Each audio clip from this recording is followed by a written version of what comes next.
Welcome to the Eye on Annapolis Local Business Spotlight. There are thousands of locally owned businesses in the area, some small and some large. Some you may know and others you don't. But one thing they all have in common is a great story, and we want to share it with you. Join us every Saturday as we talk to the founders, the owners, and the managers of local businesses you have come to know and love, and those you will come to know and love. Now here's your host, John Frenay, with this week's Local Business Spotlight. Well, we are up here on the third floor of Maryland Hall at the international headquarters of Leadership Anne Arundel, and I think that's a legitimate reason to say that. We are here with Kris Valerio Shock, who is the president and CEO. It's the international headquarters. There is no other headquarters of Leadership Anne Arundel. It is the global headquarters. Fantastic. The global headquarters for a year now. It was almost right around this year that we moved in.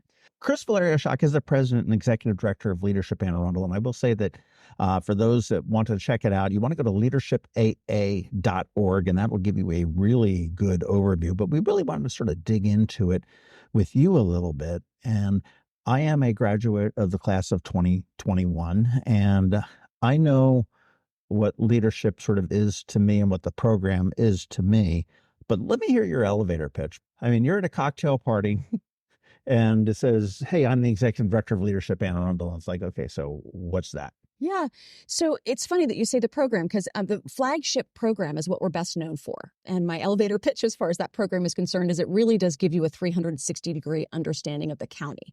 So that's where folks from all different walks, for-profit, nonprofit, government, individual citizens who want to really understand how to have the best impact in their community apply to go through our flagship program. And that's the program we're best known for. That's the program that's similar to leadership programs across the country. The model is similar, where it's a tuition-based program. People apply. It starts, typically it's a 9 or 10 month program. Some start right at the new year and graduate before the end of the year. Ours, like many, is a school schedule. So we start in September and graduate in June.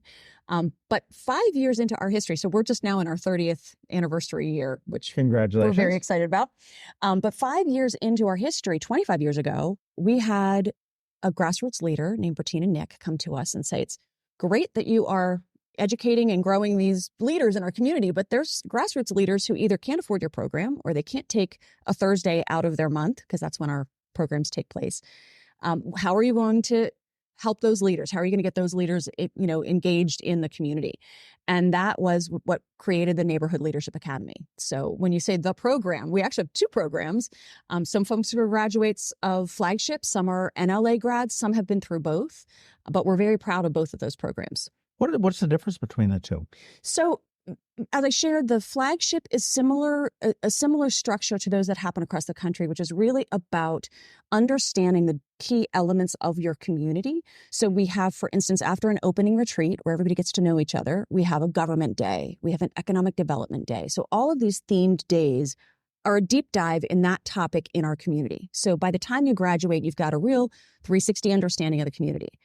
In contrast, the Neighborhood Leadership Academy is more skill building around components of leadership. So the first session is about communication. There's a lot around resource access. So how to access resources that are here in our community. A lot of our grassroots leaders just aren't part of the broader leadership community. So they don't know how much they can get for free from our library. They don't know how much they can access at the community college. So really connecting those grassroots leaders, providing an on-ramp to the broader leadership community is what that NLA program's about. Okay. And I will say that, and I'm not sure whether this is true in every county or every jurisdiction that offers a leadership program, but in Anne Arundel County, the wealth of resources that we have, I just am constantly amazed. You mentioned the library is just a huge, huge resource that we have. Transportation, if you're a shut-in and you need to get to a doctor, if you need, help with this and help with that, there are resources there. And I think that part of the problem that we've got in our society, which is sort of a weird kind of a word to use, but is that people don't know about them. Mm-hmm. And I don't want to say they go to waste, but I mean, they're underutilized for some reasons. And I think that's a wonderful thing that we're doing this, that we're getting these grassroots leaders to say, hey, this is it. And hopefully they're turning around and going into their own communities and saying, hey, we can get you food I can't get up to Crownsville to the food bank. Well, you know what? We've got something here at Mills Parole. It's on Saturday. Right. Come on in. and partnerships and networks. I mean, that's the common denominator between both programs. They're really both about providing that access to networks, access to resources, so that you kind of know who that person is to call. And without the Neighborhood Leadership Academy, it can seem like you've got some kind of a secret handshake, or, just folks who are in the know and those who aren't. And so we really built NLA to be this on-ramp, this connection to the broader community, so that, to your point, the people who need the resources the most, and the folks who can really benefit from the free Chromebooks that the library is giving away. There may be a group of well-connected community members who are aware of that, but it's our grassroots leaders who really need access to those Chromebooks. So making sure that we are connecting them, across any divides. Okay, so we've got two programs. We've got the flagship program, which, again, that's the one that I went through in 2021, and the Neighborhood Leadership Academy. Who is the candidate for each of those programs? I mean, who's coming into flagship and who's coming into the Neighborhood Leadership Academies? Yeah, so there's some common denominators. Again, some people have been through both programs, so it's not like you can only do one or the other, but there are some basic guidelines. People who are invested in their community and want to have a positive impact in their backyard. So regardless of either program, there are people who have a passion for community. They want to know where they can best spend their time to have a positive impact. So it can sometimes seem, especially in a community as broad as Anne Arundel County, where is my time best spent? How can I be of best use here? So whether flagship or NLA, just really people who are dedicated and want to have a positive impact, it helps them figure out where their time is best spent. For flagship, it's more of a diverse group of, again, for-profit, nonprofit, government. So the age range is very diverse, as well as parts of the county is very diverse, but it's people who really want to plug in and make a difference. So that could be a couple of examples when I went through the program. I was born and raised here in Anne Arundel County. I'd moved away and lived in New York City for 8 years. And I came back and I worked for the Annapolis and Anne Arundel County Chamber of Commerce. But I didn't really understand Anne Arundel County from a business perspective. I just grew up here. So for me, it was tremendous to go through and get to see who are the key organizations, what are the key topics that are driving our community.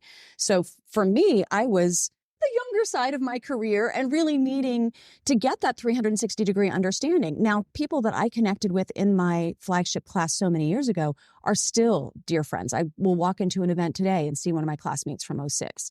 So that's one example, my own personal example. Sure. Another one I love to share is John Corrin. John Corrin had retired. He lived in Montgomery County, worked in Montgomery County, retired and moved to Anne Arundel.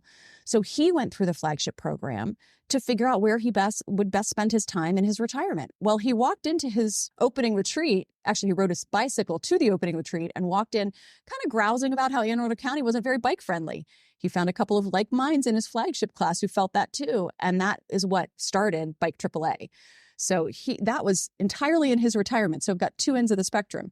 Everything else in between there. Sometimes a C-level person who've been through many years in their career, but didn't really feel like they got the chance to immerse in their community when they were in a different chapter, will go through. You mentioned that. I mean, and I will say that, from what I do with Ion Annapolis, I feel that I am pretty connected into the county and stuff like that. But as I went through this, there was so much value that I got out of the program to be able to sit there and see. You look at how diverse, and I'm not talking about in population, but Anne Arundel County is. From the north in Glen Burnie, and we're Baltimore light as far as population and growth and big buildings and traffic and everything else. To we've got the tech hub out West County and with Fort Meade, and down in South County. It's like, are we in Montana? How did the farmland and everything else? So it is really a diverse county. It's very unique, especially when I go to conferences from time to time with the Association of Leadership Programs. So there's groups like us all over the country. And it's fascinating because some of their communities are very compact, and I hear them talk about their communities and it sounds kind of so simple. Oh, it's a very, just kind of a simpler demographic or geography, I should say, because to your point, we border right there. You're up in Brooklyn Park and dealing with real city issues, all the way down to we're actually planning and coming up to our Agriculture South County Day for the current class and everything in between. You've got the state capitol. We just have so much in this county. It's such a large stretch, but also just the difference from tip to toe in our county is so just very engaging and exciting. Well, it's funny. On Saturday, I was Sunday, I guess it was. I did the loop around BWI on my bike, and if nothing else really sort of defines how weird and diverse the county is. I mean, okay, you've got the tech hub up at the Northrop Grumman and everything else, and you go up that hill killer that where your legs are absolutely burning. You get down on the backside of the hill, and you're in the middle of a farm. And you're like, wait a minute, what is this? And then you go down across the street, then you're in like some deep woods. And you get back to the airport. It's really, we're very lucky to be living in a community that we live in 100%. at this point. You talked about John Corrin and you finding like-minded things. I mean, where does that play into? I mean, that's the project portion of Flagship. Yes. Where does that, I mean, you said that we've got every Thursday, okay, sort of it's like the National Guard, one Thursday a month. One Thursday a month. Yeah. So the program, when we're talking about the flagship program, the second Thursday of every month is when the class meets. But in addition to that, throughout their program year, the class picks their own project. Today, they pick it from a handful of projects that we present. So essentially, we do a RFP process over the summer where local nonprofits can apply to pitch the class a project. And so we have parameters, so you can't be just fundraising for an organization or things like that. It needs to be a project that maybe they haven't had the capacity or the bandwidth to get to, but they really have some ideas around and need some extra help. And that's purely nonprofits that can pitch this, right? Nonprofits, government agencies. So we do accept government agencies. So like the Department of Health has had a project, or Department of Aging has done some projects with us. So, but there's a different application for government agencies and then one for nonprofits. And so I can't get my Christmas fund in there? You can't. Yeah, it's so, worth a shot. Okay. There's other parameters that we place, to make sure that it is a good use of time for our flagship participants. But basically, those nonprofits who are selected come into the second day of the opening retreat and pitch the class. So it's kind of like a Shark Tank where they're up there saying, here's why you should be on our project team, and then the class self-selects into those different projects. And we, again, have a kind of a whole process. We can't have less than 5 people on a team or more than 9 people on a team. So we have some ways that we help them get into the best case scenario for their project, but they finish that opening retreat knowing the project they're going to work on for that program year. And then they report out at the closing retreat. My project from back in 2006, we didn't have the RFP process then. We, in the class, like John Corrin's, made up our own projects. So, he came up with the Bike AAA project right out of his head. I, at the time, was on a team around transportation. And of course, we fixed that problem. So sure. No, we just basically learned just how complicated that problem is in our community, which was a great learning experience. So I was going to say that probably gave you a lot of value. Oh, a lot of value. In any business, I mean, you get just as much value in the failures as you do in the successes. Right. So we're learning now how to tell the stories of these projects because we are at our 30th anniversary year now, and we are like the shoemaker who has no shoes. We're really good at creating these fabulous leaders, or just, supporting these fabulous leaders and then sending them out into the community and sending them to other nonprofits. So we're trying to really capture now the outcomes of so many projects over 30 years. Well, for those that are listening, and again, I was checking out your website a little bit earlier this morning, leadershipaa.org, and I didn't realize some of the projects that you've highlighted have come out of here. Okay, you've got Pulse Point, which a lot of people are using as an app on their phone. Okay, that's the whole, why is there a helicopter in my neighborhood? Or, oh my gosh, there's a ton of fire trucks screaming down Arundel on the Bay Road. What's happening? And that will tell you that there's a medical emergency, a fire, an accident, a water rescue, whatever it is like that. That came out of Leadership Anne Arundel. Pass Pick and Play, which is the sort of recycling of athletic goods, which is for any parent knows what a horrible thing having their kids get into athletics can be, because they change their mind all the time and they don't stop growing. So you need new shoes and new gear and everything else.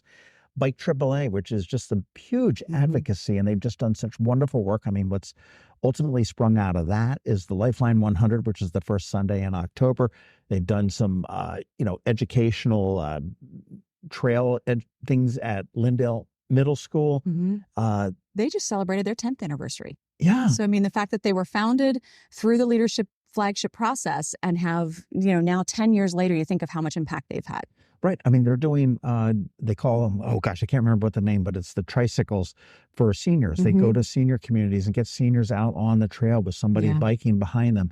And, John likes to tell me that he is like the professional pain. He says, professional emerger. I can't remember what his term is, but he's a professional pain in the ass to the county and the legislators to advocate for more bike trails and everything else. And you can see going through the county, the results of that. Absolutely. Teen court. I say bad teens, but teens that made a bad decision. Let's not get them into the whole incarceration system. Let's give them a second shot there.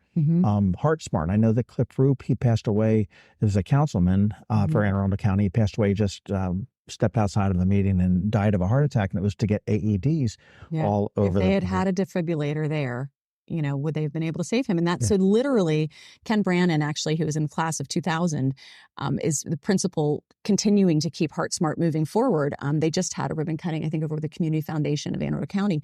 They have put those defibrillators into so many places. And so they literally have saved lives from that original flagship program. It's incredible. And actually, that's a little bit integrated. Some of it's integrated to Pulse Point, in that if you find somebody that is having a heart attack and it gets dispatched, you can go there and it'll tell you where the nearest defibrillator is and everything else, which is pretty kind of cool. And one thing I didn't know is Bands in the Sand. Or not Bands in the Sand.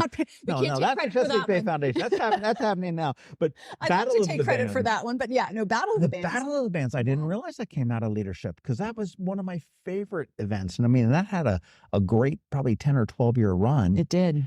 And, the founders of it were just, it's a big event. I mean, they had, they sell out at Maryland Hall. It was in January. It was, 700 people that was there, and usually 14 or 15 bands performing through the night. It was just an amazing thing. It absolutely was. Nancy Almgren was one of the key participants in that project. And all that money was filtered back into the school's music program. So, I mean, I didn't realize that all of those projects were. So as you go through the flagship program, you can find a project, what really floats your boat, what gets you excited, and hopefully find out some other people in your class. Yeah, there's another whole batch of them that I'll learn more about at our closing retreat coming up. But one of them, we actually this year, LAA pitched a project. We called it the LAA Projects Project, because we needed a team to help us figure out how to capture the value of these projects. Again, what you've just listed, we've had for many, many years, but we haven't done a good job of capturing the value and being able to share with people what has been accomplished by these projects.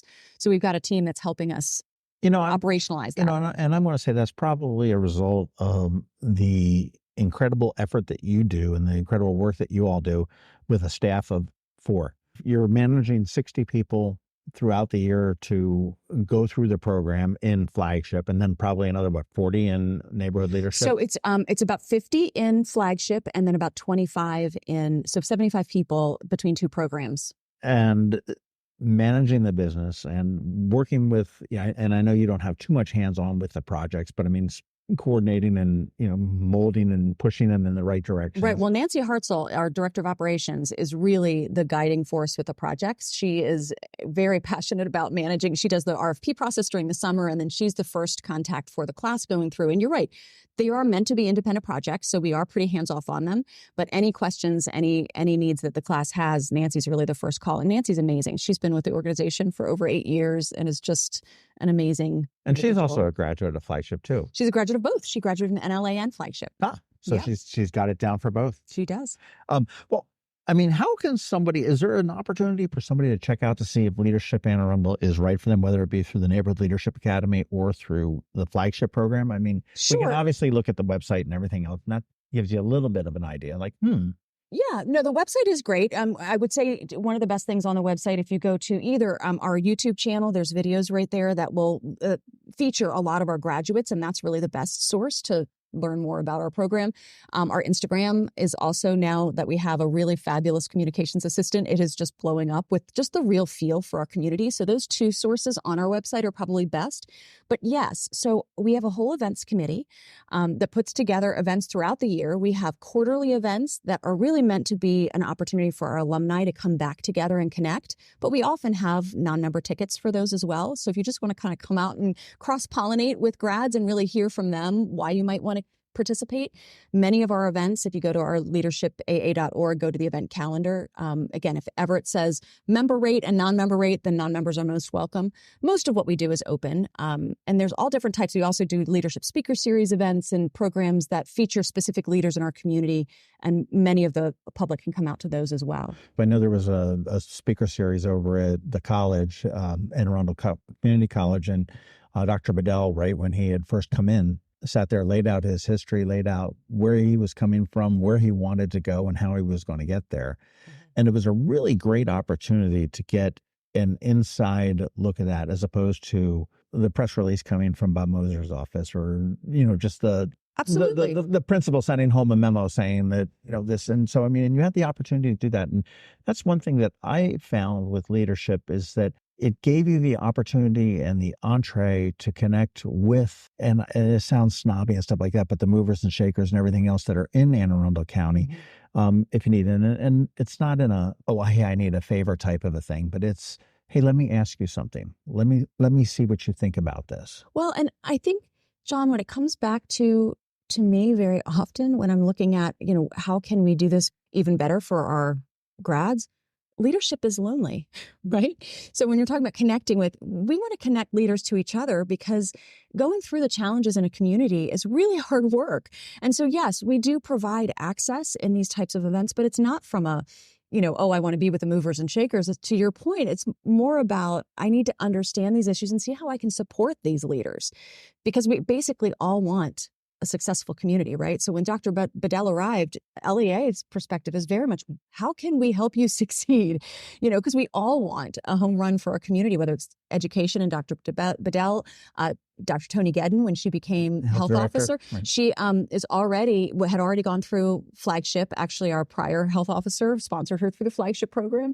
But, when she moved into that role, it was like, yes, wonderful. How can we help? And just trying to figure out dots that we can connect, providing access. Tony was featured on one of our panels. We did a program on the opioid epidemic in our community.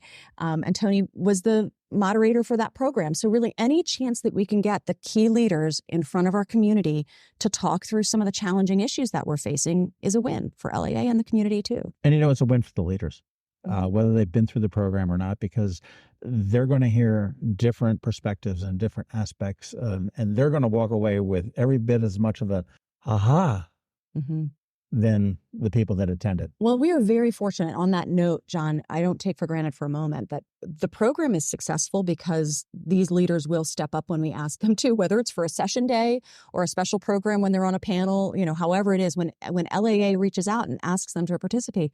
Our elected leaders, we call on them for our flagship program for Government Day. We call on them for our Neighborhood Leadership Academy when they come out and meet our grassroots leaders. So it's really a tremendous blessing. And I don't take it for granted that our leaders will step up and join us. Now, I don't want to get into too much of the nitty gritty here, but this is a membership organization. So there are, once you are through the program, you can pay an annual or a lifetime membership. You can. So going through the program, membership is included in the tuition.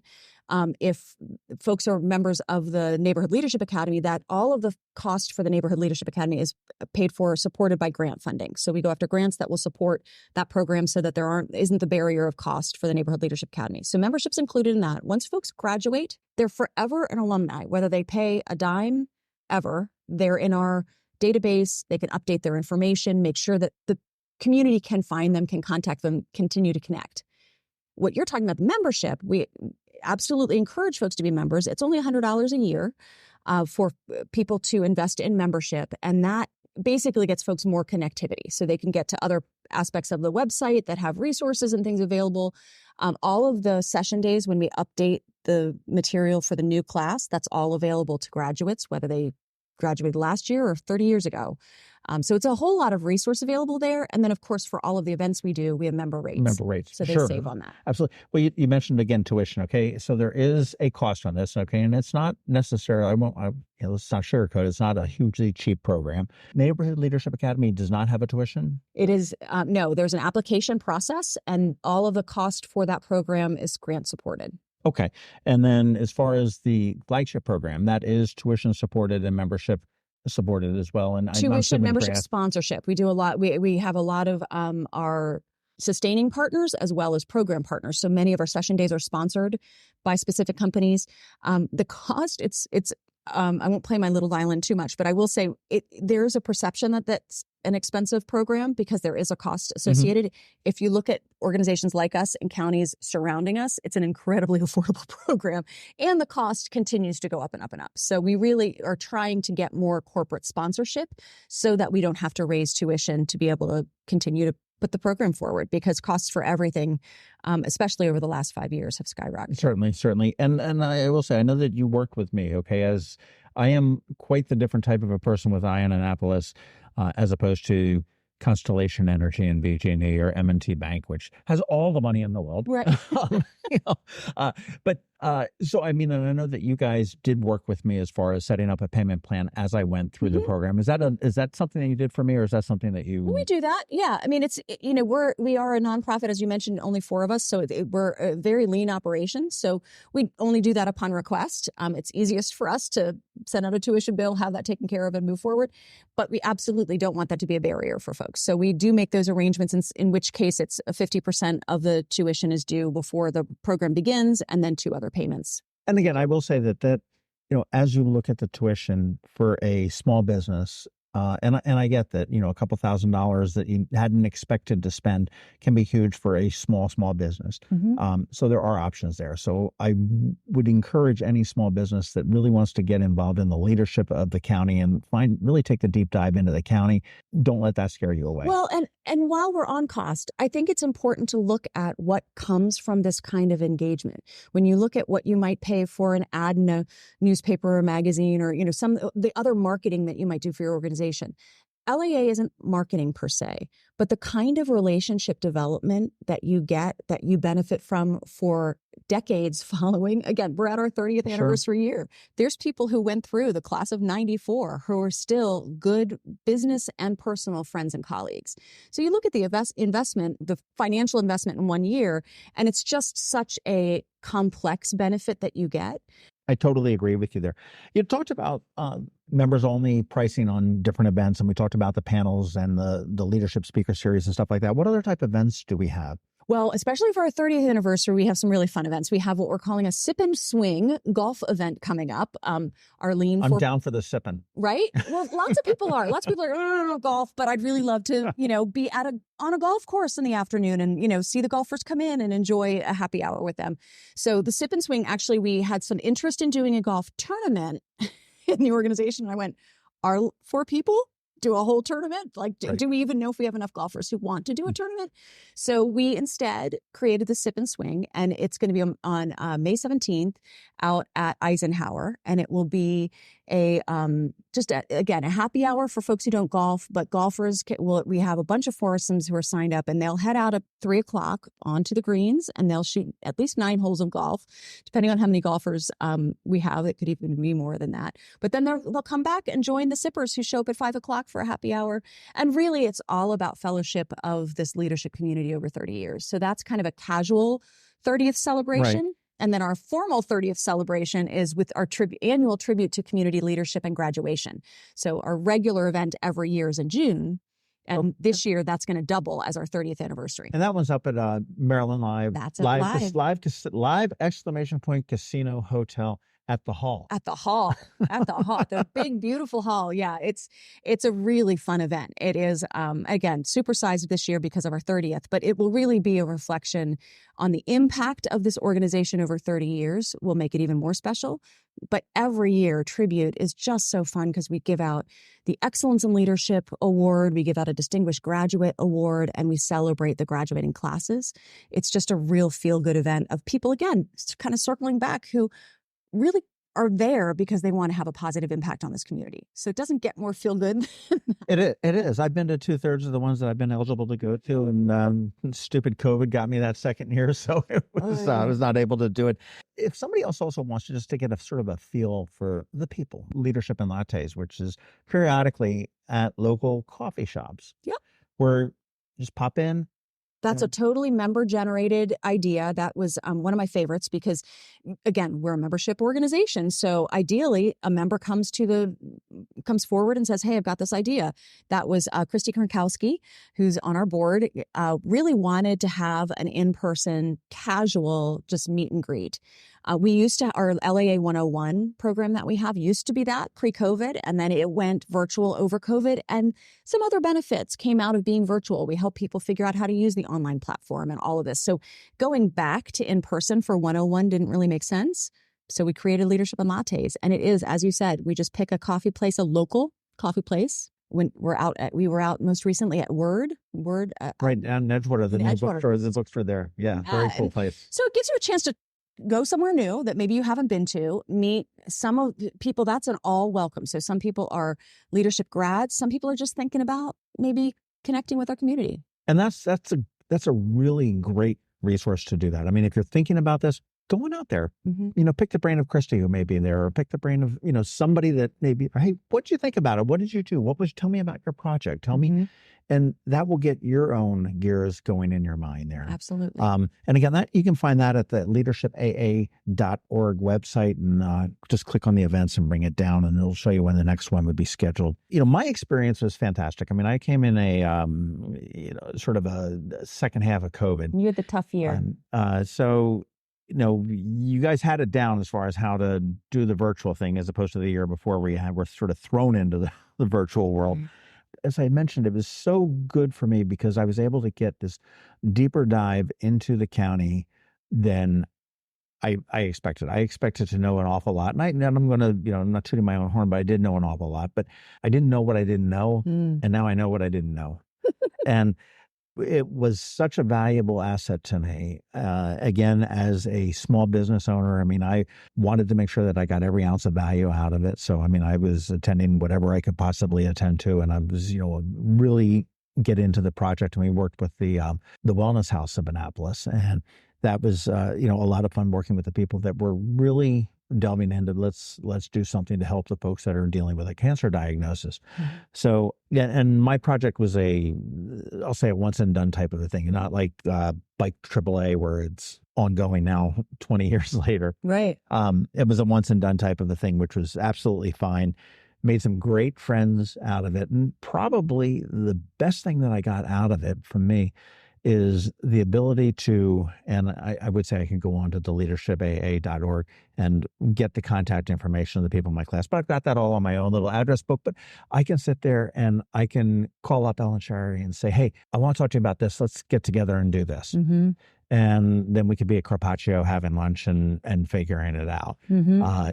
There's somebody that I may not know very well. I just had an email back and forth with John Belcher a couple of weeks ago. And that's the type of connection that you can get there. Yeah, it warms up any call. I mean, when you start with, I went through the Leadership and Anne Arundel program, and somebody else is a grad from whatever year, it just warms it up to, oh, how can I help you? I mean, because again, I keep coming back to that the people who are participating have the best interest of this community in their heart. They want to know how they can best affect it. So if you reach out to John Belcher, for instance, as you just described, and say, hey, I graduated from LAA too, he knows that you've got a heart of somebody who wants to make this a better community. So he's more likely to give you the time of day than somebody who's just calling out of the blue. And similarly, anybody else that you might mention, you mentioned Wellness House, and Mary German, who leads that organization, is a grad. I mean, you really can't pick an institution in the county where there isn't some LEA connection. A little bit of a fingerprint on it somewhere. Warms up. Yeah. If you're calling and saying, hey, I don't know who I should talk to, but I went through the LEA program and I'm looking for X. That's a huge thing. And I sit on the ICST panel or board at Annapolis High School. And one thing that I always talk to all these kids about, I said, there are very few people in the world that will look you in the face and say, I don't want to help you. There are plenty of people that may not be able to help you. And there's a whole different story there. But if I can call up John Belcher and say, hey, I was a leadership graduate. We're invoking his name again. I know. But, whoever it else. may be. John Corrin. Who can I talk to about this issue? Who can I talk to that can help me with this? Nobody's going to say no. And a lot of these kids that are graduating are so afraid of this. And that really frustrates me. I said, I'm not going to be able to move City Hall, but I can tell you somebody who you can talk to that might be able to nudge it a little bit, type of a thing. And, as long as I've got the time and the ability to make the connection, I totally will do it. And that's the beauty of Leadership Anne Arundel. That really is. You mentioned you've got sponsors here. Okay. I know we've got M&T Bank as a sponsor. Live Casino and Hotel also. Yep. You've got plenty of smaller, more local companies, and you want to take a look at that on the website as well. But what's in it for them? Why do they sponsor? Oh, that's a great question, John. I mean, it really, certainly Live and M&T, and you look at our key leadership partners, Alta CPA, the BWI Airport is one of our newest, Cisco and Associates.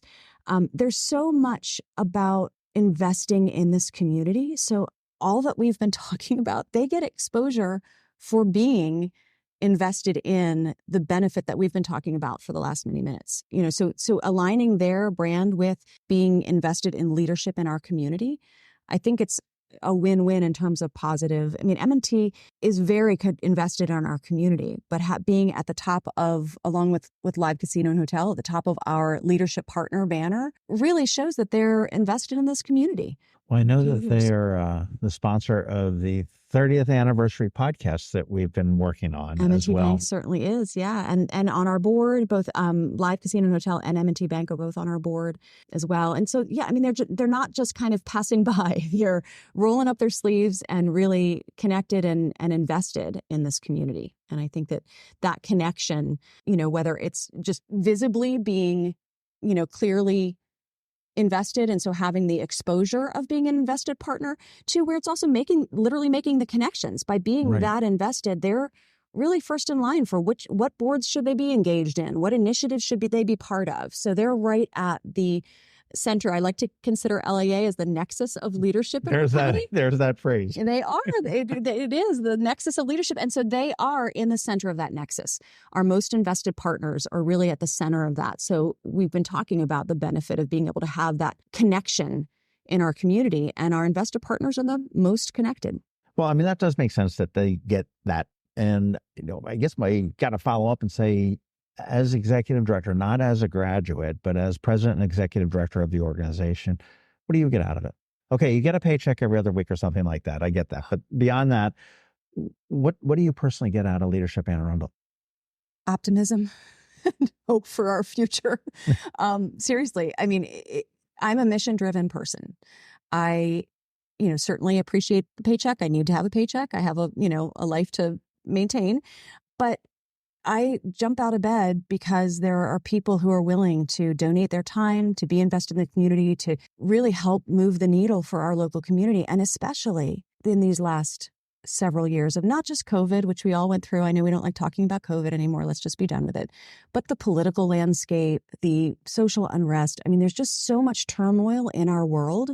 And for me, it is really soothing to focus on the local people here doing wonderful things.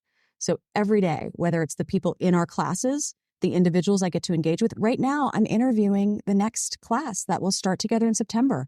Between now and mid-June, I will have over 60 conversations with community leaders who want to participate in this opportunity. That is just the greatest gift, to be able to talk to these people every day and learn about what they're already doing, what they'd like to do. These applications come in about their vision of leadership, and you read about what they'd like to do if they could connect to the right networks and get the resources and all that. It's just continually inspiring. I think that, we all can add to our community. I think leaders come in many shapes and sizes and genders and colors and ages and everything else. And everybody does have something to add to our community. And, go back to my experience during 21, one of my favorite days, although I was able to display that I have a total brown thumb, but was when we took the seedlings and we nurtured them for a month or two or whatever it was. I can't remember what it was. I killed them. And then we all came together and we planted a community garden. Yeah. We sowed the earth. We got down on our hands and knees. I met Nia Curtis there. She was working next to me, and we've done a number of different things together. She was in the Neighborhood Leadership Academy at the time. And she's now graduated from Flagship. Yeah. Yeah. And amazing photographer. Yet she truly, truly is. And, to get down there, and I mean, it really felt good to me to be, and God, there's all sorts of euphemisms and illusions going on here, and that's illusion with an A, to be on my knees, tilling the soil in a public housing community, realizing that their community is my community, and making it all, trying to work together to make it a better place for everybody. And that was, it was just an amazing day. I mean, we picked it up. I mean, and I do apologize for my brown thumb. I mean, but that's, be that as it may. I would suggest people listen to the podcast that we've released. It comes out on the 15th of the month. There are 6 or 7 episodes. with some of the leaders that have been in the county for a long time? Absolutely. There's a couple more coming out, and LAA on Leadership. So wherever you get your podcasts, LAA on Leadership is the podcast. And we have, I think 4 of them released already. We've got a couple more coming out. And they're short. It's easy if you're commuting from one part to another part of the county, just about 30 minutes. And it's a great insight into some of the people that have come through the program and the effect that they've had on our day-to-day lives that we may or may not know about, which is really kind of neat. So do give that a listen wherever you get your podcast. Go to leadershipaa.org and check out everything that they've got there. And if you are available on June 26th and feel like going up to the casino, head up to the hall at Live! Casino and Hotel up in Hanover for the tribute to community leadership. And that's going to be a very special night, as it always is, but even a little bit more exceptionally special this year, just because Leadership Anne Arundel is celebrating 30 years, which is, well done. I mean, you are leading the show right now and, carrying on the legacy that started back in, what was that, 19? We were founded in 93. The first class graduated in 94. That's why we're celebrating 30. It's 30th anniversary of the first graduating class. That's fantastic. Who was the first person to come across the stage? The A name. Many of the names. So Ray Crosby was in the first class. Jerry South was in the first class. I know a lot of the first, Pat Troy. I know a lot of the people, but I don't know who alphabetically was the very first. I'll have to look that up. Ray Crosby, great. I did a podcast with him not too long ago talking about his latest book, but he's got another one on the way and everything else. And it's there's a great, again, a great organization has set several people through. I know that Jillian Pomeran had gone through recently, and they are always giving back to the community. Absolutely. And I will shout out to Crosby Marketing and Communications. I mean, they've established the scholarship program at Anne Arundel Community College, and I jokingly will talk to Raymond saying that, oh, you're just trying to get the good guys out of there to come work for you, which is fine. There's an ulterior motive, but they have given consistently to the food bank. And again, I know you've had some leadership through the food bank. I know that Leah Paley has come through Leadership Anne Arundel. I'm telling you, any key institution, organization, whether it's corporate, nonprofit, peel back. Government, it's here. Yeah, peel back the layer and somebody is connected. Not necessarily every single person, but peel back the layer and somebody's connected to Leadership Anne Arundel. Well, leadershipaa.org is where you want to go. I believe that they have the list of folks all set for the next class, which will be the class of 25. 25. We are taking waitlist applications just because it is a process over the summer. The opening retreat is mandatory, so sometimes people apply and then they have a conflict that comes up. So folks can go to our website if they feel like they just had missed the bus and they want to go ahead and apply. Worst case scenario is they're first in line for the next class. That'll be the 26th class. Wow, that's crazy to think. That's crazy to think. And for those that are considering this about the opening retreat, again, you've got an opening and closing retreat, which is a 2-day long thing on the opening and a 2-day long on the just one day on the closing, as opposed to the every Thursday or once a month Thursdays. If you think back to all those crazy icebreaker things you've done at any number, that's what this is all about. And most people sat there and they sort of rolled their eyes at the beginning of this as the facilitator, whether it be Rob Levitt or Griff Hall, is out there. Okay, well, what do you like to do? And stand in a circle. And I like to play basketball. I like to fish. I like to drive. And you roll your eyes for about 15 minutes, and then you start to laugh, but you retain this, and that is the seeds that start true friendships that are going to go among those 50 or 30, 40, 50 people. Well, one more plug for the podcast. They really need to listen to Griff Hall's podcast because Griff is just such a gift to this organization. He sat in my role when I went through the program a bunch of years ago. He leads that facilitation. And to your point, I think people may roll their eyes for 15 seconds, not 15 minutes. But yeah. No, but he's a gifted facilitator, and he does. He takes a group of strangers who walk in together, and by the time they leave that opening retreat, already friendships have started. And it's just it's an art form, and he's really gifted at it. The friendships have cemented, and they do continue. I haven't been here 30 years, but I know that I'm very confident that in the next 30, the ones that I made in 21 will still continue. Kris Shock, thank you very much. I appreciate everything you're doing for Leadership Anne Arundel. I appreciate everything you're doing for the county and for our communities and however you want to define a community. Again, everybody, leadershipaa.org is where you want to go to get some basic information, but just see what you can attend one of the events and really talk to some of the people that are in there, and that's going to be your best judge of, how to get involved. Thank you, John. Thanks for listening to this week's Local Business Spotlight. Please make sure to visit eyeonannapolis.net for all your local news, events, and opinion. And in case you haven't already, please subscribe to the Eye on Annapolis Daily News Brief, where we bring you all the day's local news direct to your phone, tablet, or computer in about 10 minutes. It comes to you at 6 a.m. every Monday through Friday, and you can subscribe on Apple Podcasts, Google Podcasts, or wherever you get your podcasts.